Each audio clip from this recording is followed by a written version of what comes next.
Guest হাউসে ARDD fishery এবং SC welfare ডিপার্টমেন্টের আমাদের district level second round review meeting হচ্ছে।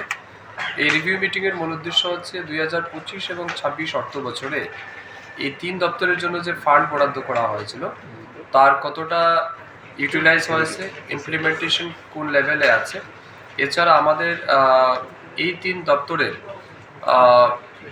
সাকসেস কী আছে, ফেইলিওর কী আছে, এই সমস্ত বিষয়ের উপর আমাদের দিনভর আলোচনা হবে। তো আজকের এই রিভিউ মিটিংয়ে আমার সাথে উপস্থিত আছেন এই জেলার সভাধিপতি, বিভিন্ন বিধানসভা কেন্দ্র থেকে আগত বিধায়ক বিধায়িকা, পঞ্চায়েত সমিতির চেয়ারপারসন, আমাদের অফিসিয়ালরা আছে। তো সবাই মিলে আমরা আলোচনা করব, সবার মতামতও চাইব এবং এই 3 দপ্তরের মাধ্যমে আমাদের যে সমস্ত সেন্ট্রাল স্পন্সর্ড স্কিম আছে, স্টেট ফান্ডেড স্কিম আছে, এগুলিকে কত দ্রুত মানুষের কাছে পৌঁছে দেওয়া যায় এবং সঠিক সময়ে যাতে মানুষ পায়, তার জন্যই আমাদের আলোচনা। আমাদের মূল লক্ষ্য হচ্ছে আমরা যেন 100% স্যাচুরেশন মোডে নিয়ে যেতে পারি আমাদের সমস্ত স্কিম এবং প্রজেক্টগুলিকে।